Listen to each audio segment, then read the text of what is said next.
I'm covering the 5 big myths of why women are still not ahead.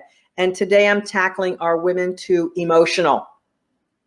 Oh, if I hear this myth again, I don't know what I'm going to do. I want to explain why this is a myth for women in the world. It's not just a career issue. It's a world issue. It's a bias that women have for centuries, actually. And I'm going to explain it today. I know I'm tackling something big and centuries old, but we women have to claim our power and get a hold of what we're capable in this world. And we have to bust myths, because enough already. Women deserve to have high level places at the table. We deserve to have high level contributions, opinions. We deserve to be leading companies, teams, countries, initiatives, etc. And yes, things have gotten better over the last, well, every year it gets a little bit better. We're more represented now in the US government than ever. And so there's movement we're making. But frankly, I talk to women live every single day, every week, by the dozens, by the hundreds per month, by the thousands per year. And there's still prevailing problems with what women are saying to themselves and what they're buying into in their career and lives. And it starts at a very young age. So today I'm going to start at the very beginning of why this women problem even exists. And it has to do with, wait, I brought some friends along with me, and feel free, please, to comment and let me know that you're here. I'd love to know who's here, and certainly feel free to ask a question. I'd love to hear your questions and answer them as we go along. So today we're talking about, are women too emotional? Enter baby cutie. Do you remember baby cutie? I bet you had one. I haven't taken her out of the box because I think she's a little bit defective, because she's supposed to, let me see if I can get her. She's supposed to kick and giggle. I'm not getting the kicks. So I don't know. Baby cutie. Do you know what you've done to hundreds, millions of women? Here's the other thing that's so perfect about baby cutie. Look at that perfect little girl taking care of her baby cutie with words like perfectly cute and try me, my tummy, I giggle and kick, and baby giggles and coos. My pacifier calms me down, and so forth. So,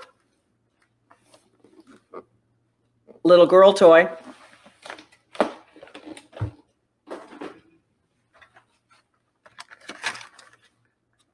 Little boy toy. Look at this. Slamming racers. Yeah. Slamming racers. You know what this packaging says? Slam powered. It says get in the race. Yeah. And boys get to push stuff and make kick-ass noises. Yeah. This starts at a very young age. And if you've raised kids, or if you were raised as a kid, which all of us were, you probably participated in some gender bias of toys. Why does this happen? Well, because predominantly women, girls in particular, we are living in an estrogen-laden brain and body at a very young age. And it changes our brain relative to the boys in our lives. So this very unique chemical situation when we're young enhances the in areas about communication, connection, and language. Boys don't have that. So we want, as little girls, to have connection and babies, and we want to do good chores for our mothers and fathers and be helpful. I'm not saying boys aren't helpful, but I'm making broad generalizations today to make a few key points that are necessary. If you're a woman with a career, you have to pay attention to what I'm talking about, because you're living in your work life in an environment that is largely created by boys who were raised with trucks and games and balls and getting stuff accomplished and fighting on the playground and not having emotional responses or meaning associated long term. And one of the things that happens differently, not only just the baby doll versus the truck, but there's so much socialization and conditioning between the ages of 0 and 7. Everything that occurs in the environment in which you're living is basically programmed into what you are taught that the world is all about. So from 0 to 7, you are hardwired for what the world looks like and what's expected of you. Hardwired. Everything from 0 to 7 is given to you like fact. Fact. This is who you need to be. This is how the world is. I still remember a story that my mother tells me that I remember a piece of it. I remember being bound and determined in 2nd grade to get straight A's. Like I just wanted straight A's. I wanted straight A's. I wanted to do straight A's. I wanted to get straight A's. I was bound and determined. Well, guess what? I got straight A's. So I ran home as fast as I could in my yellow slicker. It was pouring rain, boots sloshing. I'm running home. I did it. I did it. I did it. I did it. I did it. I did it. I was so happy that I did it. And I got great recognition from my mom and probably my dad, but I remember my mom being home when I got home, and it felt really great to get that recognition. So what do you think I'm programmed for to get love and recognition? Straight A's, good grades. It's part of how I'm going to get recognized by my parents. So naturally, I'm conditioned for better grades and great grades. Now, I also played sports, musical instruments. I had accomplishments there as well. But I got to tell you, the hardwiring was on that straight A report card. And I may have gotten straight A's a couple of other times, but I was always going after those great report cards and those great scores. And I accomplished great things as a young student and National Honor Society, etc. It was something that was hardwired in me. Do good, get recognized. And I got to say, I'm not the only woman who's been hardwired that way. And there are boys that are hardwired that way as well. Here's the difference. Women, young girls, have a higher value of personal connection generally than boys and men do. Boys and men are really wired differently. Usually it's for recognition and feeling a sense of different, like they want to be known for something. So men and boys are wired for those types of things, and girls are typically accomplishment around connection. So naturally, what we're doing at work is about pleasing and taking care of our teams and working hard and being loyal. That's how we crave connection. And then what happens is that's kind of nose to the grindstone, kind of keep your head out of trouble type of hard work gets you recognized. Not so much. Not usually after the first 10 or 15 years of your career. After that point, the worker component of being successful is usually done, and now we're managing and directing teams. So what happens at the next level of our careers is not the same game that got us the work hard and get appreciated for hard work. When you are after the first decade or 15 years of your career, it's no longer about working hard. It's about influence. It's about improvement. It's about outcomes. And working hard doesn't matter as much. But here's the thing. Your rule book says working hard. Your rule book says don't be too greedy. Don't be too bossy. Don't want stuff that's going to sacrifice others. Girls and women are taught to take care of other people around the table, to make sure everyone else is fed before you get your serving and your helping, and to make sure everyone feels good. And loyalty is about this high on most women's value systems. Loyalty, loyalty, loyalty. Generally speaking, men will quit a job that doesn't suit their interest, isn't paid high enough, and doesn't feel right. They're going to quit and move on, or they're going to move on and then quit. Women typically hang in there to prove something, to make the connection, because, well, I like my coworkers. I just got off the phone with a woman, delightful, well-educated woman, and she hung into a job where she was making $30,000 to $50,000 less than she could be in the marketplace. She hung in there because she wanted to prove that she was right. She wanted to prove that she knew what she was doing. She wanted to prove that she was better than they thought. She wanted to prove something and get the connection, because women, that's what we crave.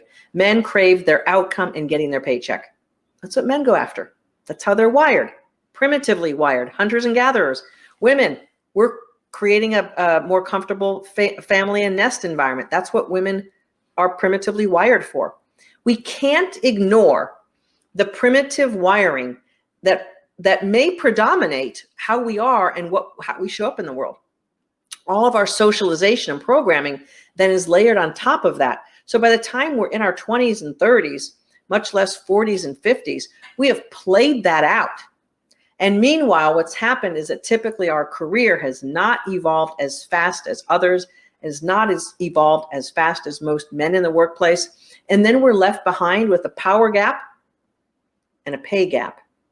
And that doesn't feel too good. And then we wonder, why have I not gotten mine? Part of the problem is that you are wired for something different, and you have to overcome that wiring, and you have to play a different game. Not to be inauthentic with who you are. No, no, no, no. Do not misunderstand me.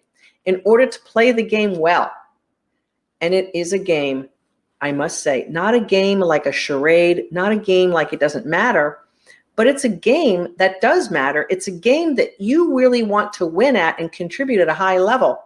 So you have to learn the rules of the game, and you have to get the basics right. Just like if you were playing basketball. If you didn't know how to dribble or shoot a free throw or a layup, you wouldn't be any good at basketball. But you're playing basketball, so you gotta handle the basics. Well, I don't need to dribble. I'm only interested in playing defense. That's not going to work. Oh, I don't need to do layups because, I'm going to be on the outside of the basketball area, and I know I don't need to do that. It's not going to work. If you don't know the basics of the game you're playing at work, and there's a game that's specific to your environment and your culture and your team, not going there today. In general, the game of work entails certain rules, and you need to switch from being a typical female, conditioned and programmed to play with her. Look, even I had baby dolls, and I was very interested in sports. I was a tomboy, but I even had baby dolls because I have estrogen. And so I was wired to take care. And I went into nursing. Why? Because I like taking care of people. I like making things better for people.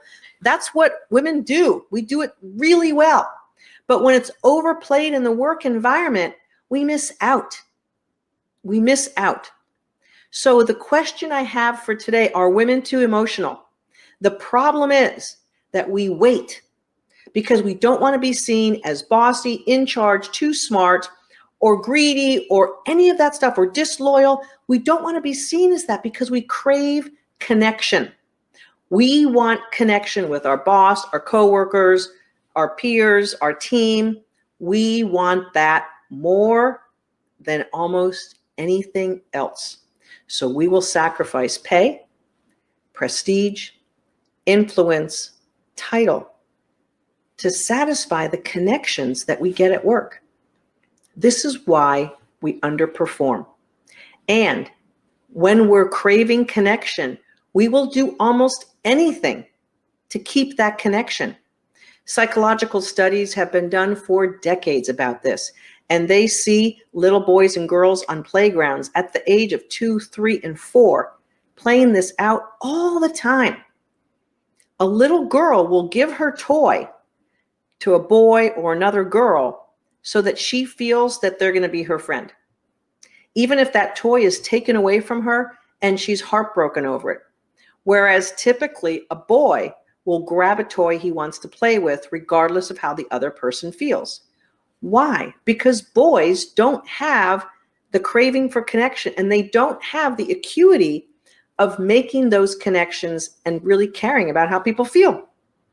It may come across as unfeeling, unkind, or whatever, but boys are just wired differently. And again, asterisks here, I'm making grand generalizations to make a point, because this is mostly what I see in the women who I talk to and the clients I coach in my workshop. Predominantly women are playing the game predominated by their conditioning and their social and neurological wiring based on being women. And men are playing it exactly how men are wired and socially conditioned. And the two are somewhat not compatible. So in order for women to be successful in the marketplace, we have to navigate this primitive instinct, desire, conditioning, and programming, and play to our soul's strength and be powerful within who we are. And we need not to have those aspects of what women have for millennia needed to be and do. We need not to let that predominate, because as a productive person in the work world, there's a different rule book, at least for now. Okay? So for now, women have to be powerful influencers, impact players, communicators, and we have to proceed within our own compass. I talk about this on my webinar. If you haven't seen my webinar, please go. There's probably a link below here for my 5 steps to landing your dream job. I talk about having your own GPS, and it is so important. Most women, I'm going to talk about this all week long, all of these sessions, most women have a reference point of other people making decisions for them, other people influencing how they feel about themselves, other people influencing their career and their career moves. Most women allow other people to dominate their decision making. And it's why so many careers are lagging behind. So as women, we need to step into our power. And so getting back to my question, are women too emotional? The reason why we are is because we wait and hold back so that we don't upset anyone with our opinion, our ideas, our advice, our guidance. We wait way too long. So by the time we're ready to share it, or we have had enough, we just basically blow through our emotions and seem like we're out of control. And since we hold back and keep it all in for too long, we can't help but to have an emotional or more emotional outburst when we share our ideas, opinions, and guidance about something, because we have not done it in the proactive, meaningful, and powerful way that is required to be an influencer in the work world. Again, these are the problems I see with the women I talk to on our career clarity calls. Not to dissuade you, just the opposite. If you haven't had a career clarity call with us, book your time now so that we can help you get to the truth of why your career is not working for you. Your career is largely not working for you because you're in the wrong playbook.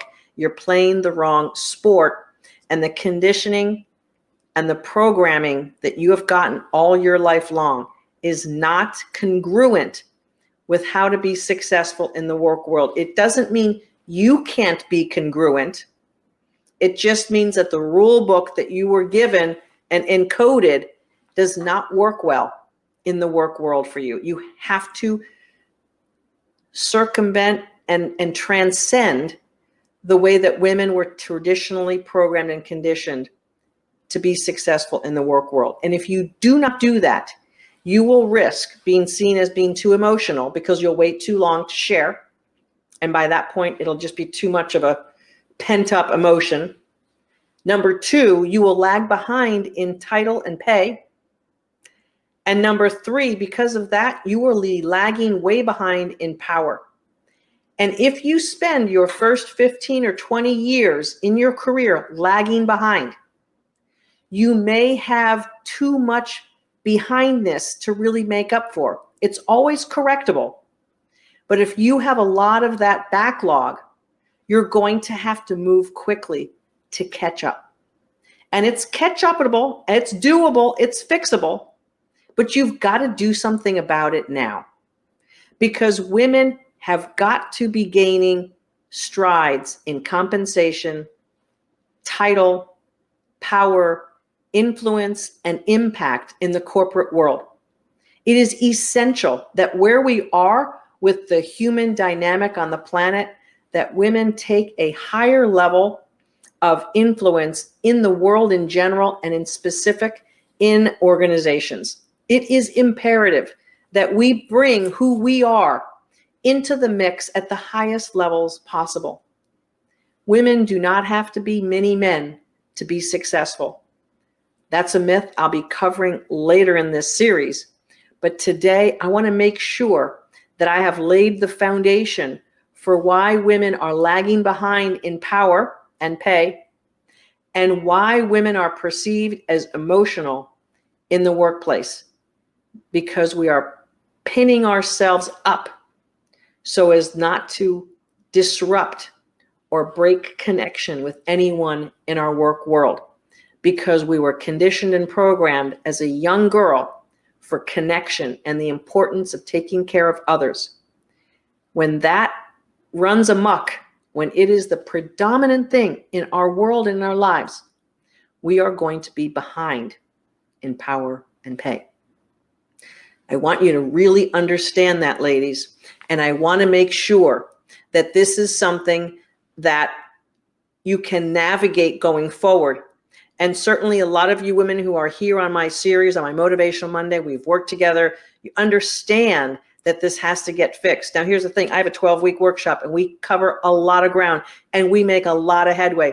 And there's a lot of strategies and tactics and coaching and transformation that you're going to go through. But as you ladies know, it's an ongoing journey to switch off and to switch on something new after 40 and 50, maybe even more years of conditioning and programming.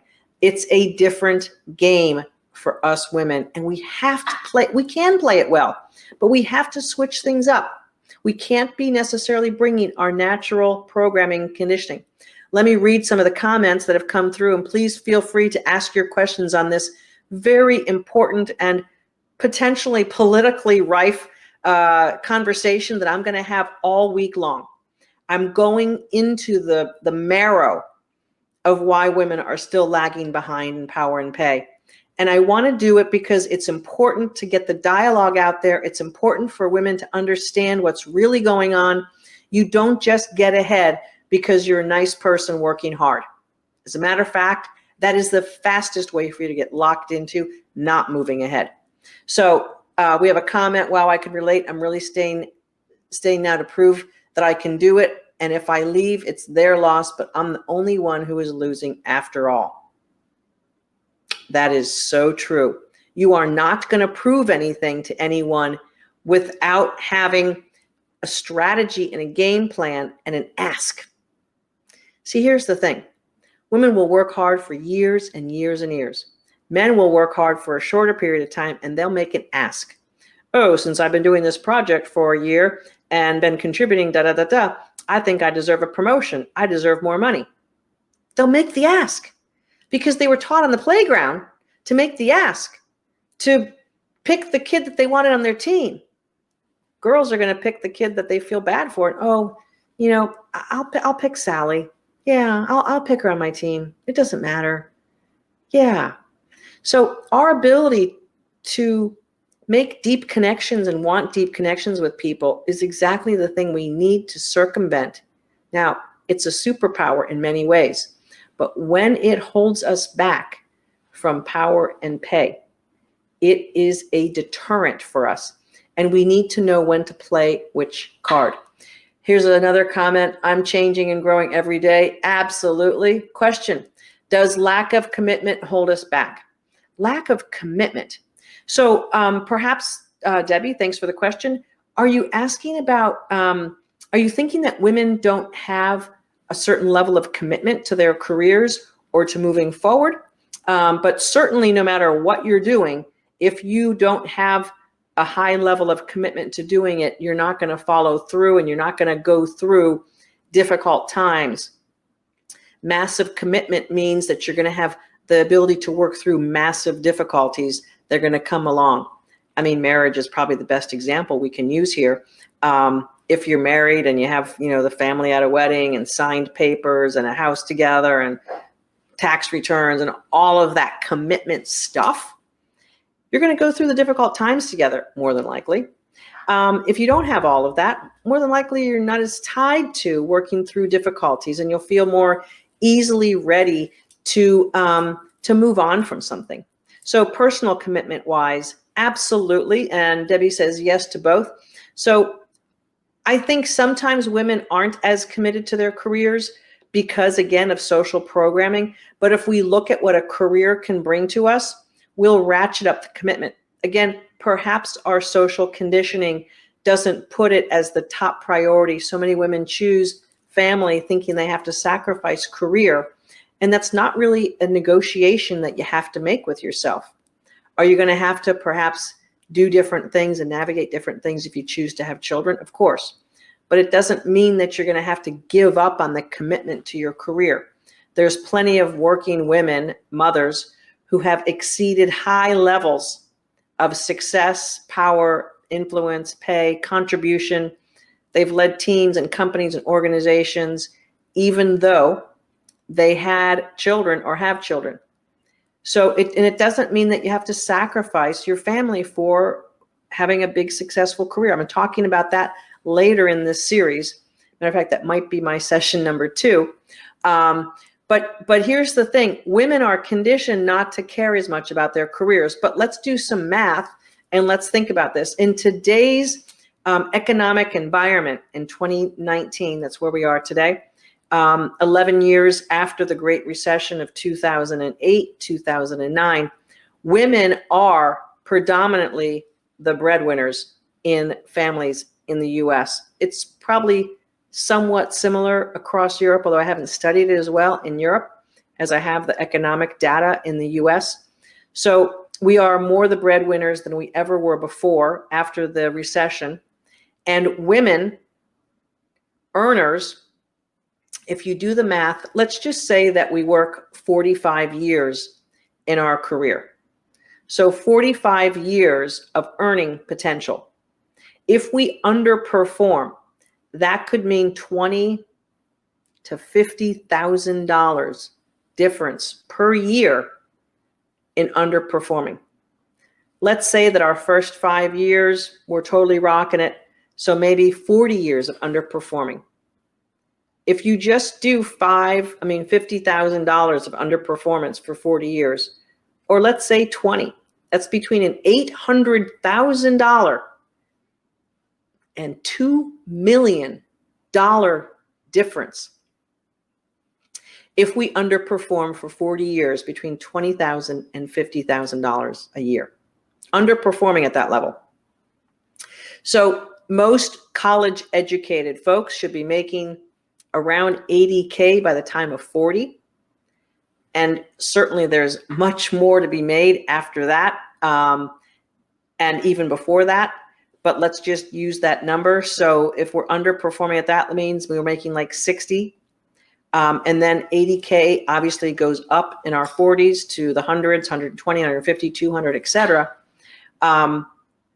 That's a big amount of money for a family or a person to not have in their pocket. $800,000 to $2 million underperforming as a basic average, given that an underperforming women's career is $20,000 to $50,000 less per year. How many houses can we buy in Atlanta, Debbie Grant, for $800,000? How many houses, how many futures can we buy for $2 million? That's not total earnings. That's the difference. That is the difference of having a performing career or an underperforming career. So my shout out to all women, commit to your careers. It is the best paying asset you will ever have. The best paying asset you will ever have is your career. And for those of you who have a fantasy, an idea possibly about having your own business, that's a nice idea. I'll tell you what, it's not for everyone. And it is a very unusual demand that you're going to have on yourself. So truthfully, the best bet at earning and gaining money for yourself is to work within an organization that you feel loved, appreciated, and contributing at a high level, and to move yourself strategically forward. No one's going to move you forward for you. You own your career, ladies.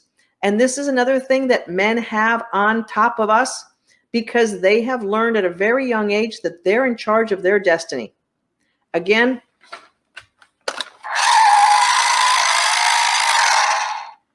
the childhood toys, get them in the race. Slam powered, movement. Boys learn movement, aggression, loud noises. Now, we got to temper some of that, clearly, obviously, but that's their predominant programming. Women's predominant programming. Let me take care of the baby. Let me take care of the underperforming team. Let me take care of all the people who need to be taken care of, and I'll sacrifice myself for it. Does this baby look happy? No, this baby does not look happy. I'm going to be hanging out with this baby, rockabye baby, and the world's going to pass me by. So I want to implore upon all of my beautiful women in my audience and in my tribe. We've got work to do, ladies. We've got work to do. And the work to do is that it's up to you to take control of your career. It is up to you, thank you, Debbie Grant, for the comment, to make the commitment for yourself that you're going to be a contributor at the highest level you can get to, because you're going to be making a big difference in your paycheck, in your future. And when you're committed to your career, you get to commit to your family at a higher level, better vacations, better cars, better houses, better groceries, eating better food, better mattress, sleeping better. All sorts of things get better when you make more money. I'm tackling the family life balance problem on another session, so we'll talk about that. Tune in. Here's the thing. I'm going to be conducting these sessions over this week on the closed Facebook page, Bring Your Soul to Work. We're going to post the link for you to join that Facebook group if you're not already there. This Motivational Monday is on my standard Coach Mo Facebook page. If you're listening to this podcast, thanks for tuning in on the podcast level. But the rest of the series will be available live on my Bring Your Soul to Work Facebook page. It's a closed group. You have to join. You have to be admitted for participation there. And please turn on the notifications so that each day this week at 5 p.m. Eastern Time, you will get the notification to come to that next Facebook Live.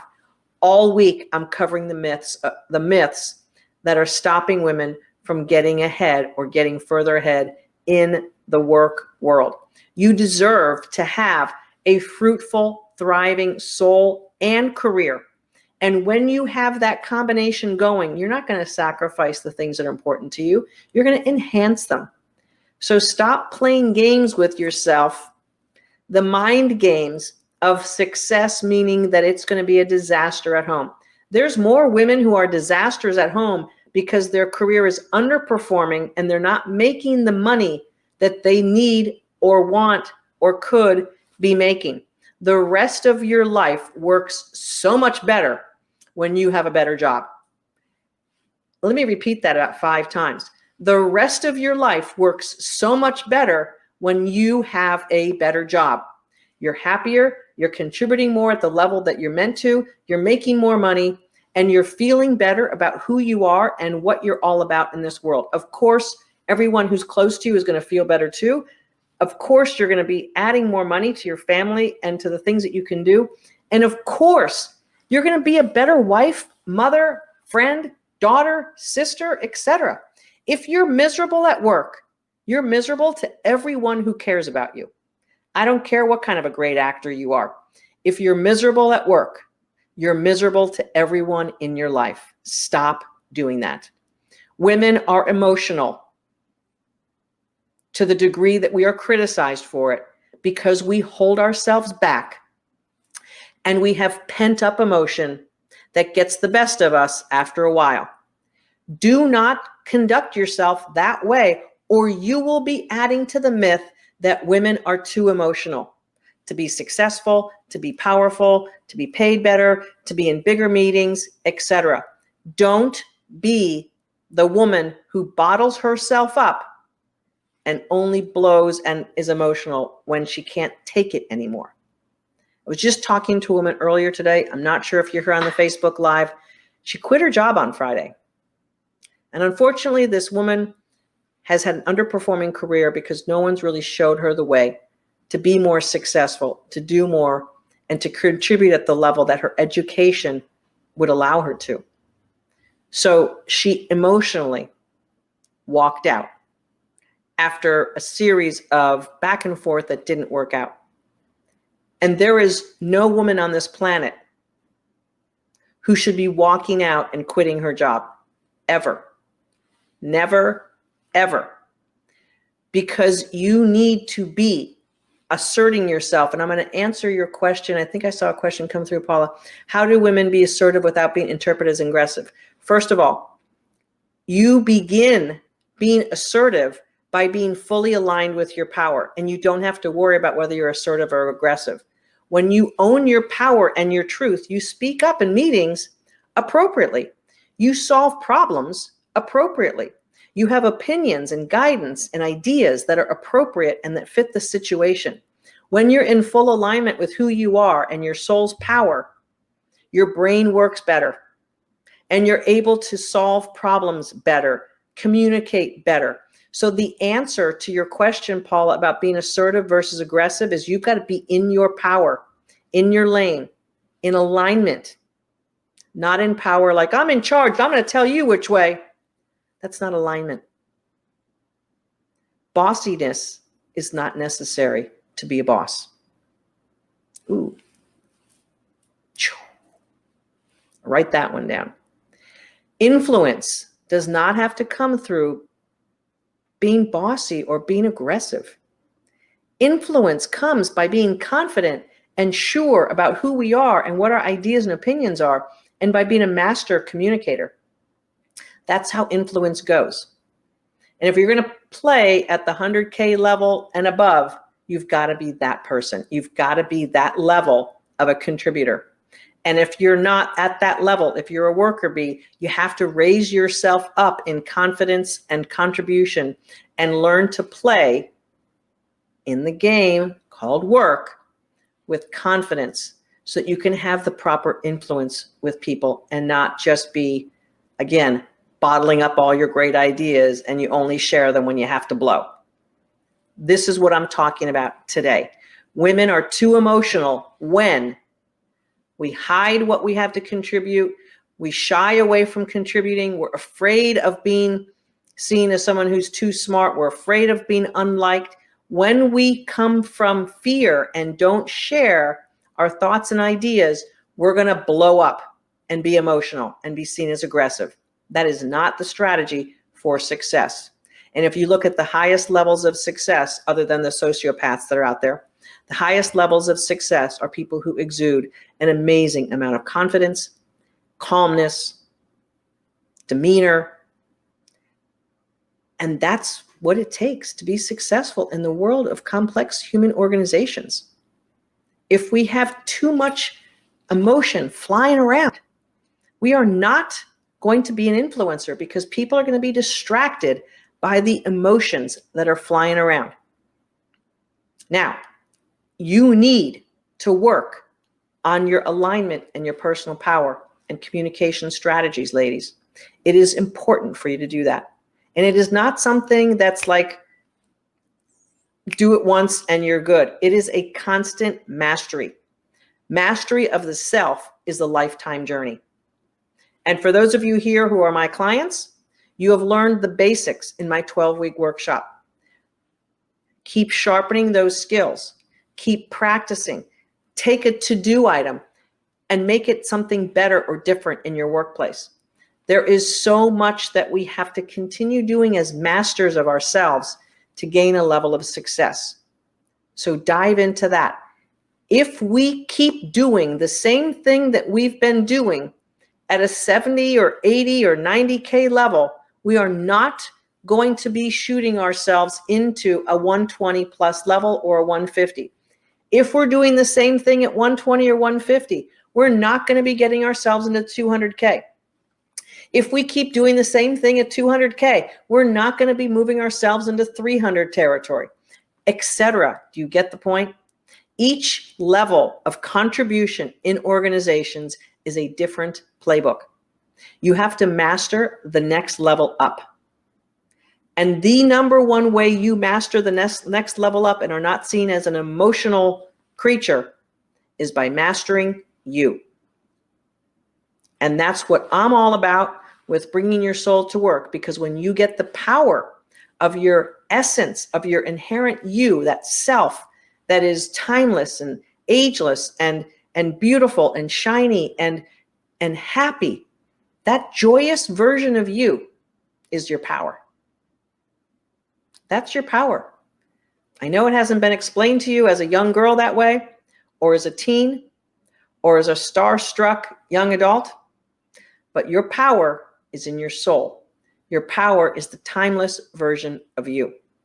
And when you get right by that, and when you use that version of you, her, when you use her in the work world, you will not have to worry about being aggressive. You will not have to worry about being too bossy. You will be emanating a level of confidence and alignment that will influence others without you trying. And that is truth. So ladies, it's time to align with your true soulful power and stop being emotional because you're bottling it all in because you don't want to hurt anyone's feelings. Game over on that. New game. You have connection and influence because you're a powerful soul. That is the woman who's going to be more successful than today's woman. Go rock that element of who you are. Go rock the element of your truth and your alignment, and you will not have to be seen as emotional or someone who's going to blow up or have this, massive, women type of opinion. Don't be that way. Stop participating in the myth and stop participating in some of the disempowering ways that we women have been raised and programmed and conditioned in society. It's time to change the myth and to be powerful from within, communicate properly, influence, have the right power level and the right pay level that makes you feel great and desiring more. And that woman is a better mother, wife, sister, daughter, friend, and she's better when she's by herself. So you don't need all of those external people to validate how awesome you are when you're awesome from within. So fill your cup from the inside. That's how you stop being an emotional person at work.